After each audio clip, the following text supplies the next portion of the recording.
Assalamualaikum warahmatullahi wabarakatuh. Selamat datang di Bicara Pajak. Bersama saya, Faris Sustian. Di video kita kali ini masih membahas seputar Natura ya, atau kenikmatan yang masih hangat dibicarakan dengan adanya aturan terbaru Natura ya di PMK 66 tahun 2023 kemarin. Nah, salah satu poin yang sering ditanyakan adalah bagaimana kalau misalkan sebuah perusahaan atau karyawan eh, memberikan atau perusahaan memberikan voucher makan gitu ya, voucher makan atau misalkan dapat jatah uang makan gitu ya kepada karyawannya. Nah, apakah itu dimaksud dengan natura dan seperti apa pembebanannya gitu ya bagi perusahaan? Kita akan membahasnya di sini ya, gitu. Oke, jadi di aturannya atau di slide tentang eh, PP PMK ya, PMK 66 itu bahwa eh, balik lagi ya ke teknis umumnya bahwa PMK 66 ini itu adalah negative list. Artinya apapun yang tidak ada di PMK ini maka kita anggap itu adalah natura yang menjadi objek pajak. Jadi natura-natura atau kenikmatan yang ada di PMK 66 ini itu adalah basicnya adalah itu tidak dikenakan pajak. Di luar itu berarti nantinya akan dikenakan. Nah, salah satu poin yang natura atau kenikmatan yang tidak dikenakan pajak adalah makanan atau bahan makanan, bahan minuman dan atau minuman bagi seluruh pegawai. Jadi di sini ada tiga jenis ya, tiga jenis natura. Yang pertama adalah makanan atau minuman yang disediakan pemberi kerja di tempat kerja. Kemudian kupon makanan dan atau minuman bagi pegawai bagian pemasaran, bagian transportasi, dan dinas luar lainnya. Nah, ini juga nanti ada kenapa ada filosofinya ya. Kemudian bahan makanan dan minuman bagi seluruh pegawai dengan batasan tertentu. Gitu. Nah, pertama dulu yang nomor satu. Yang nomor satu ini seluruhnya tidak dianggap sebagai objek pajak. Artinya natura dalam bentuk makanan yang disediakan oleh pemberi kerja di tempat kerja kepada seluruh pegawainya itu bukan sebagai natura yang dipotong pajak. Jadi dia harus memenuhi dua syarat. Yang pertama adalah makanan itu disediakan kepada seluruh pegawai dan dimakan atau dikonsumsi di tempat kerja. Dua hal itu, jadi kumulatif. Kalau salah satu tidak terpenuhi, maka itu menjadi objek pajak.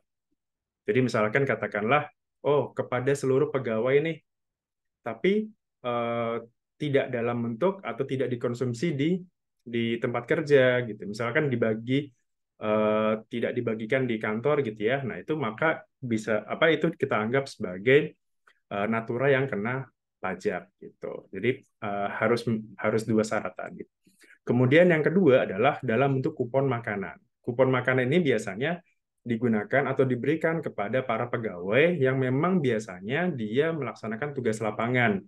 Contohnya di bagian sini pemasaran, kemudian transportasi atau pegawai dinas luar lainnya. Jadi misalkan pegawai-pegawai yang memang kesehariannya itu tidak ada di kantor, tapi seringnya di lapangan. Nah, seringnya itu kan mereka mendapatkan kupon ya. Nah, kupon ini dalam bentuk bisa saja berupa kupon makanan, nanti ditukarkan ke restoran gitu ya, dalam nominal tertentu misalkan. Atau dalam bentuk penggantian uang, penggantian reimbursement gitu ya misalkan. Jadi katakanlah pegawai marketing gitu dalam sehari misalkan katakanlah dia mengeluarkan apa biaya makan misalkan mengklaim biaya makannya 500.000 misalkan kemudian itu di reimburse maka itu menjadi sebuah fasilitas gitu. Sementara kalau voucher ya berarti fisiknya ya fisik vouchernya berapa. Berbeda dengan uang makan ya. Uang makan itu kan bentuknya uang. Jadi yang harus dibedakan adalah natura ini bentuknya barang, bentuknya fasilitas, kenikmatan, benefit in kind, bukan berupa uang. Kalau berupa uang sudah jelas itu objek PPh pasal 21. Jadi bisa dibedakan ya antara uang makan dengan voucher makan. Kalau voucher makan itu berupa fasilitas, berupa natura atau kenikmatan, sementara kalau uang makan itu adalah penghasilan yang menjadi atau yang sudah dipotong PPh pasal 21. Jadi memang ya kita prinsip keadilan ya. Jadi kalau uang saja dipotong pajak gitu ya, kenapa kok dalam bentuk barang tidak dipotong pajak seperti itu? Makanya timbullah aturan pajak atas natura ini. Nah, kemudian tapi untuk yang poin 2 ini itu ada batasannya. Batasannya untuk nilai kuponnya itu adalah 2 juta per bulan per pegawai atau sejumlah pengeluaran uang sejumlah makan minum di tempat kerja per pegawai per bulan. Jika pengeluaran tersebut lebih besar daripada 2 juta, maka itu yang dipakai. Tapi kalau ternyata lebih kecil, maka 2 jutanya yang dipakai. Dan selisih lebih dari nilai kupon tadi, itu adalah objek pajak. Nanti akan ada contohnya ya setelah ini. Kemudian yang terakhir adalah bahan makanan dan atau bahan minuman bagi seluruh pegawai dengan batasan nilai tertentu. Gitu. Jadi kalau tadi kan kalau yang ini disediakan di tempat kerja itu tanpa batasan, tapi harus memenuhi 2 syarat ya, kepada seluruh pegawai dan di tempat kerja. Sementara kalau ini bagi seluruh pegawai, tapi bisa jadi kan tidak dikonsumsi di tempat kerja ya, misalkan kayak parcel makanan gitu ya, parcel misalkan biasanya kan kalau hari raya dia ada parcel gitu ya, atau hampers gitu ya, yang isinya bisa jadi bukan cuma makanan, tapi juga bahan-bahan makanan atau minuman ya, misalkan ada beras, kemudian minyak dan sebagainya. Itu kan bukan makanan yang bisa dikonsumsi langsung gitu. Nah, di sini ada pengaturannya. Pengecualian termasuk dalam batasan bingkisan dalam rangka hari raya selain hari raya yang diatur nanti di PMK nanti ya di PMK 66 ini gitu. Jadi ada batasannya. Jadi ada 3 hal ini ya yang terkait dengan makanan. Yang satu tidak dikenakan 100% di sini. Yang satu tidak dikenakan asalkan belum melebihi batasan tadi, dan yang ini adalah sama tidak dikenakan asalkan belum melebihi batasannya. Gitu ya. Jadi di sini ada 2 hal ini. Nah, contohnya ini adalah PTBA memberikan makanan dan minuman kepada seluruh pegawainya. Oke.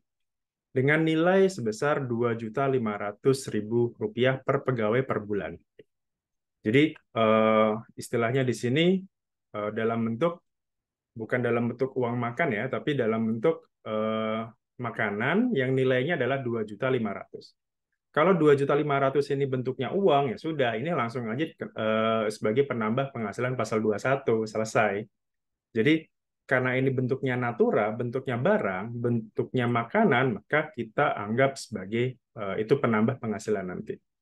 Nah, oleh karena pegawai di divisi pemasaran sebagian besar waktunya kerja di luar, maka PTBA memutuskan untuk memberikan kupon makanan sebagai makanan pengganti ya, sebagai pengganti dari makanan dengan nilai yang sama.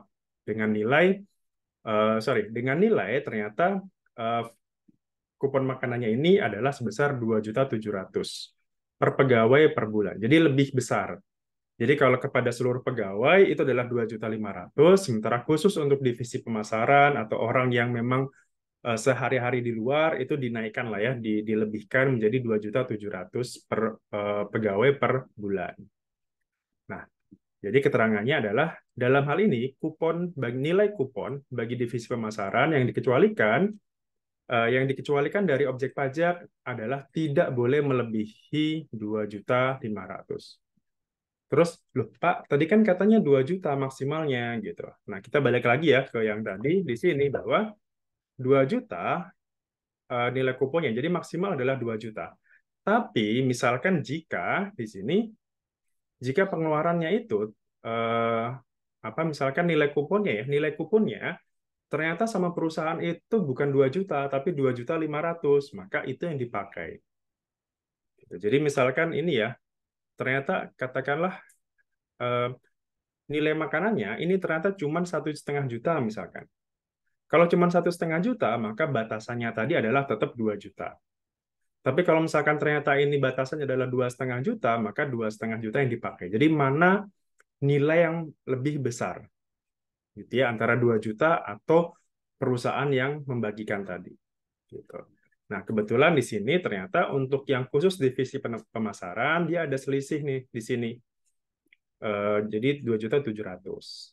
Nah, maka selisih lebih tadi yang 200.000, ini dari mana 200? Dari 2.700.000 dikurangi 2.500.000. Ini ya, hasilnya adalah 200. Nah, maka 200.000 inilah yang menjadi objek PPh. Jadi nanti per pegawai nanti pada saat penghitungan PPh pasal 21, 200.000 ini nanti akan dimasukkan sebagai penambah penghasilan dalam bentuk natura di pemotongan PPh pasal 21 pegawai.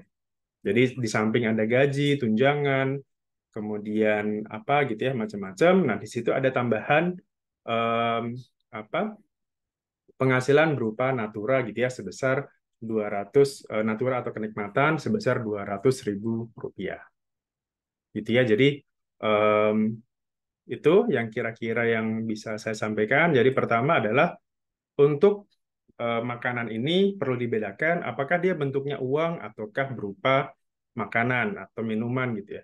Kalau berupa uang langsung saja gitu ya. Itu bukan jenis natura, itu adalah benefit in cash. Itu adalah bentuknya uang tunai. Kalau uang tunai maka langsung saja masukkan ke penghasilan bruto PPh pasal 21 pegawai. Langsung dihitung di situ.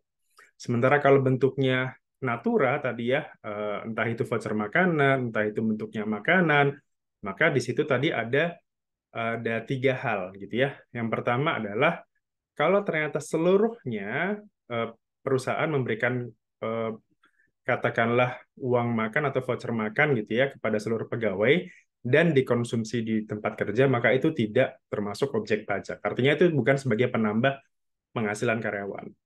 Kemudian yang kedua adalah kalau misalkan ternyata perusahaan itu memberikan voucher makanan atau reimburse gitu ya, reimburse kepada pegawai yang memang itu biasanya bertugas di luar.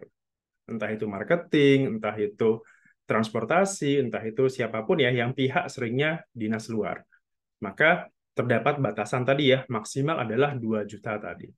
Kalau ternyata voucher perusahaan itu lebih dari 2 juta, misalkan tadi 2,5 juta, maka itu yang dipakai gitu ya. 2,5 juta adalah batasannya, batasan bagi si perusahaan. Tapi kalau misalkan ternyata vouchernya itu kurang dari 2 juta, maka batasannya tetap yang 2 juta. Dan yang terakhir terkait dengan bingkisan ya, bingkisan kepada seluruh pegawai, misalkan terkait dengan parcel, hampers, entah itu untuk hari raya atau hari biasa, maka itu nanti ada batasannya lagi.